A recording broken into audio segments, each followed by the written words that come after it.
नमस्ते everyone. मी अमृता आणि अमृतास योगा या माझ्या युट्यूब चॅनलमध्ये तुमचं खूप मनापासून स्वागत. आजपासून आपण शरीरातली जी 7 चक्र आहेत त्यापैकी प्रत्येक चक्र, त्याची माहिती आणि ते चक्र बॅलन्स करण्यासाठी अशी कोणती योगासने आहेत याची एक सिरीज सुरू करत आहोत. यामध्ये प्रत्येक व्हिडिओमध्ये आपण प्रत्येक एका चक्राविषयी माहिती बघणार आहोत. याआधी जर तुम्ही माझ्या चॅनलवरचा शरीरातील 7 चक्र कुठली आहेत आणि ते बॅलन्स करण्यासाठी काही युजफुल अशी योगासने याविषयीचा व्हिडिओ पाहिला नसेल तर तो सगळ्यात आधी बघून घ्या, जेणेकरून तुम्हाला शरीरातील 7 चक्र कोणती आहेत, सप्तचक्र म्हणजे काय, तसंच ती चक्र शरीरामध्ये कुठे कुठे आहेत याविषयीची माहिती कळेल आणि त्याच्यानंतर ही सिरीज बघताना तुम्हाला ते कनेक्शन लागेल आणि तुम्ही त्या फ्लो मध्ये ही सिरीज पुढे कंटिन्यू करू शकता.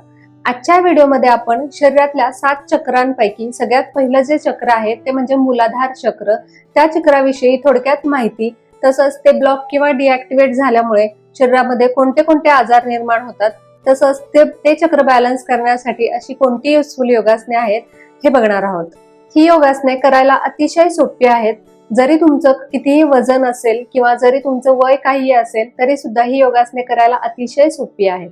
या सिरीज मध्ये माझे व्हिडिओ हे दर शुक्रवारी आणि मंगळवारी येणार आहेत. ही योगासने अतिशय युजफुल आहेत.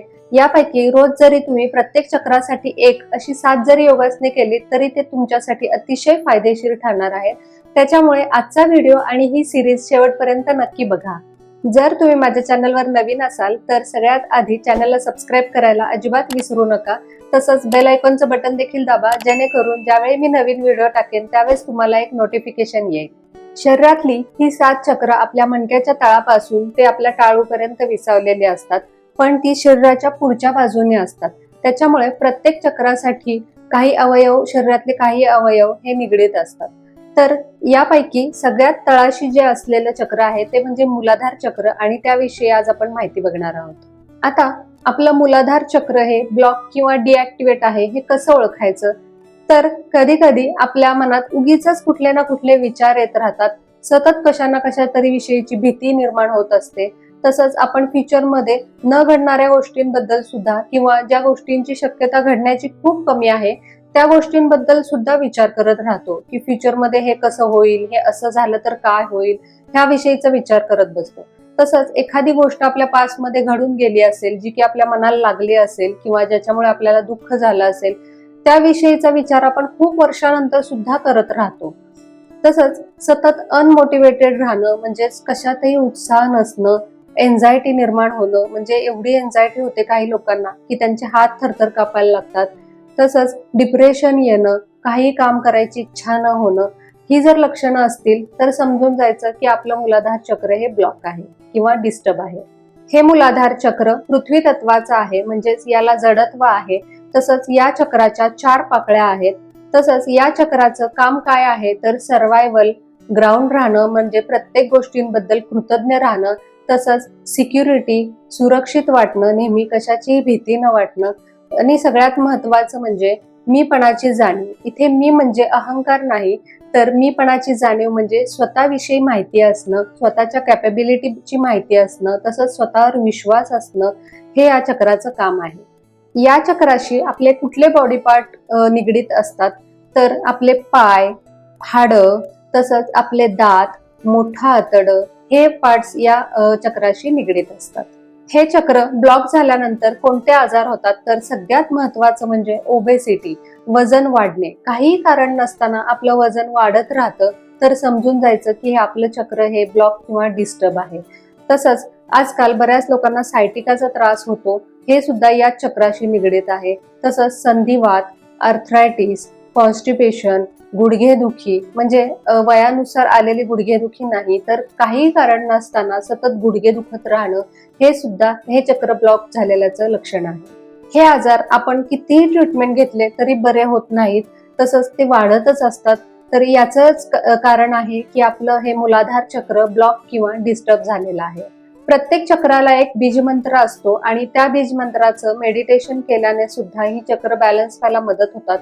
पण हे बीजमंत्राचं मेडिटेशन हे नेहमी गुरूंच्या देखरेखीखालीच करावं लागतं. त्याच्यामुळे मी हे योग्य पर्सन नाही हे मेडिटेशन करून घेण्यासाठी. त्याच्यामुळे मी मेडिटेशन बद्दल नाही तर आज मी फक्त योगासनांबद्दल बोलणार आहे. योगासने सुद्धा खूप युजफुल असतात ही चक्र बॅलन्स करण्यासाठी. जर तुम्हाला मेडिटेशन जमत नसेल किंवा मेडिटेशनसाठी थोडा वेळ लागत असेल तर तुम्ही ही योगासने सुद्धा करू शकता, ज्याने तुमची चक्र ही बॅलन्स व्हायला नक्कीच मदत होईल. चला तर मग आपण यासाठी कोणती योगासने आहेत ते बघूयात. आता यासाठी पहिला आसन आहे म्हणजे माउंटन पोज. तर याच्यासाठी आपल्याला सगळ्यात महत्वाचं म्हणजे ताठ उभं राहायचंय, तसंच आपल्या दोन्ही पायांमध्ये खांद्या एवढं अंतर घ्यायचंय असं. आणि त्याच्यानंतर आपल्याला आपलं बॉडी पोश्चर हे स्ट्रेट ठेवायचंय, म्हणजे आपण ताठ उभं राहायचंय, बिलकुलही कुठेही पाठीत वाकायचं नाहीये किंवा कमरेत वाकायचं नाहीये. आपल्याला गुडघ्यात सुद्धा ताठ ठेवायचे, पाय ताठ ठेवायचे, बॉडी स्ट्रेट ठेवायची. आणि त्याच्यानंतर आपल्याला हात हे पंजा आपला आकाशाच्या दिशेने या पद्धतीने असे साईडला घ्यायचे, असे या पद्धतीने असं. आणि आपल्याला स्ट्रेट समोर बघायचंय असं. इथे आपल्याला 5 ते 10 श्वासापर्यंत थांबायचंय असं. श्वास हा नॉर्मल ठेवायचा आहे. हे माउंटन पोज महत्वाचे कशासाठी आहे की आपण नेहमी चालताना, बसताना किंवा उभे असताना सुद्धा आपलं पोश्चर हे करेक्ट नसतं. म्हणजेच आपण कधी कधी पाठीला बाक काढून चालत असतो किंवा उभं राहत असतो. कधी कधी आपण उभं राहताना सुद्धा मध्येच एका साईडला एका पायावरती कलतो, भार देतो. तर यासाठी ही पोज अतिशय महत्वाची आहे. याच्यामध्ये आपण स्ट्रेट उभं राहिल्याने आपलं मूलाधार चक्र बॅलन्स व्हायला मदत होते असं. याच्यानंतर पुढचं आसन आहे चेअर पोज. याच्यासाठी आपल्याला 2 पाय जुळवून ठेवायचे. त्याच्यानंतर आपल्याला दोन्ही हात समोर जोडायचे असे. खोल श्वास घ्यायचाय आणि श्वास सोडत सोडत आपल्याला असं खुर्चीवर बसल्याप्रमाणे थोडस खाली बसल्यासारखं करायचंय असं. याच्यामध्ये बघा आपला मणका हा स्ट्रेट राहायला पाहिजे, मणक्यातून वाकायचं नाहीये. जेवढं तुम्हाला शक्य आहे तेवढंच फक्त खाली जायचंय असं. हात ताठ ठेवायचे. त्याच्यानंतर परत खोल श्वास घेत घेत परत सरळ उभं राहायचंय. परत बघा, हात पुढे जोडायचे, खोल श्वास घ्यायचाय आणि श्वास सोडत सोडत आपल्याला असं खाली यायचंय. त्याच्यानंतर परत श्वास नॉर्मल ठेवायचा आहे. इथे आपण 5 ते 10 श्वासापर्यंत थांबायचंय. त्याच्यानंतर परत खोल श्वास घेत घेत परत सरळ व्हायचंय असं. याच्यानंतर पुढचं आसन आहे वीरभद्रासन. तर याच्यासाठी आपल्याला आपल्या दोन्ही पायांमध्ये कमीत कमी 3 फुटाचं तरी अंतर घ्यायचंय असं. त्याच्यानंतर एका पायाचा पंजा हा आपल्याला सरळ ठेवायचा आहे आणि दुसऱ्या पायाचा पंजा हा एका साईडला वळवायचा आहे. म्हणजे मी राईट साईडचा पायाचा पंजा राईट साईडला वळवलाय असं. त्याच्यानंतर आपल्याला दोन्ही हात स्ट्रेट ठेवायचे असे खांद्याच्या सरळ रेषेत. त्याच्यानंतर आपल्याला या पायाचा गुडघा वाकून आपल्याला हिप्स मधून फक्त खाली जायचंय. इथे लक्षात घ्या, कमरेपासून वरचा भाग हा सरळ ठेवायचा आहे. आपल्याला पुढे असं झुकायचं नाहीये. हा भाग सरळ ठेवायचा आहे. फक्त आपल्याला हिप्स मधून खाली जायचंय असं. इथे आपल्याला 5 ते 10 श्वासापर्यंत थांबायचंय. खाली जाताना श्वास सोडायचा आहे. श्वास नॉर्मल ठेवायचा आहे, 5 ते 10 श्वास. त्याच्यानंतर परत श्वास घेत घेत परत नॉर्मल पोझिशनला यायचंय. या पायाचा राईट साईडचा पंजा आत घ्यायचा आहे. त्याच्यानंतर दुसऱ्या बाजूने करताना लेफ्ट साईडचा पंजा बाहेर घ्यायचा आहे. हात सरळ रेषेत करायचे. खोल श्वास घ्यायचा आहे आणि श्वास सोडत सोडत आपल्याला असं खाली जायचंय. इथे पण 5 ते 10 श्वास थांबायचे. त्याच्यानंतर परत श्वास घेत घेत परत वर यायचंय असं. याच्यानंतर पुढचं आसन आहे उत्तानासन. तर याच्यासाठी आपल्याला दोन पाय जुळवून ठेवायचे, ताठ उभं राहायचंय.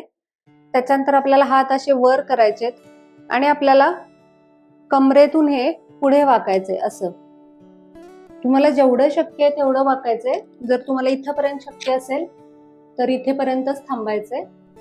असं इथे लक्षात घ्या, हात वरती असतील त्यावेळी खोल श्वास घ्यायचाय आणि श्वास सोडत सोडत आपल्याला पुढे वाकायचंय. असं जर तुम्हाला पूर्ण शक्य असेल तर तुम्ही पूर्ण कमरेतून वाकू शकता, हात खाली टेकवू शकता जमिनीला असं. आणि त्याच्यानंतर शक्य असेल तर गुडघ्याला डोकं टेकवू शकता असं. जर तुम्हाला शक्य नसेल तर तुम्ही जिथे आहात तिथेच थांबलं तरी चालेल. इथे 5 ते 10 श्वासापर्यंत थांबायचे. हळूहळू ज्यावेळी तुमचे मांडीचे मागचे मसल्स म्हणजेच हॅमस्ट्रिंग मसल्स लूज व्हायला लागतील त्यावेळी हळूहळू तुम्ही अजून खाली जाऊ शकाल. तर इथे आपल्याला पाठ अशी वाकवायची नाहीये, पाठ ही सरळ ठेवायची आहे आणि मग जेवढं शक्य आहे तेवढं खाली जायचंय. असं या पद्धतीने इथे 5 ते 10 श्वासापर्यंत थांबायचे असं. किंवा शक्य असेल तर असं. त्याच्यानंतर परत हात आपले कानाच्या सरळ रेषेत ठेवायचे आणि खोल श्वास घेत घेत परत आपल्याला वर यायचंय असं. तर पुढचं आसन आहे ब्रिज पोज. म्हणजेच यासाठी आपल्याला सगळ्यात आधी पाठीवर झोपायचंय असं.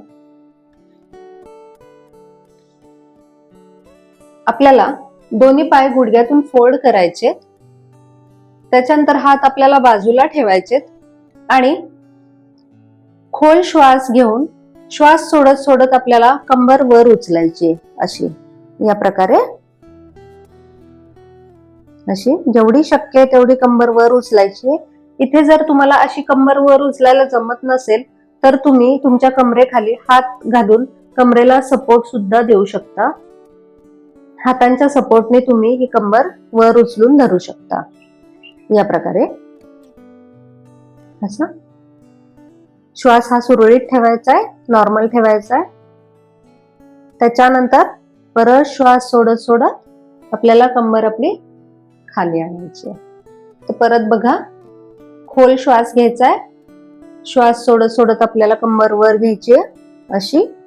जेवढी शक्य आहे तेवढी वर घ्यायची आहे. इथे 5 ते 10 सेकंद थांबायचे आणि त्याच्यानंतर परत खोल श्वास घ्यायचा आहे आणि श्वास सोडत सोडत परत कंबर खाली आणायची अशी. तर ही होती काही सोपी अशी योगासने. ही योगासने तुम्हाला कशी वाटली, याचा तुम्हाला काय फायदा झाला, तसंच ही करताना तुम्हाला काही अडचणी आल्या का, तर हे तुम्ही मला कमेंट बॉक्समध्ये नक्की सांगा. तसंच जर माझे व्हिडिओ आवडत असतील तर नक्की लाईक करा आणि तुमच्या जवळच्या व्यक्तींपर्यंत सुद्धा नक्की शेअर करा. आणि आपलं पुढचं चक्र असणार आहे ते म्हणजे स्वादिष्टान चक्र, तर तो व्हिडिओ सुद्धा बघायला अजिबात विसरू नका. तसंच माझ्या चॅनलला सबस्क्राईब करा आणि बेल आयकॉन दाबा, जेणेकरून तुम्हाला माझ्या नेक्स्ट व्हिडिओचं नोटिफिकेशन मिळेल. थँक्यू.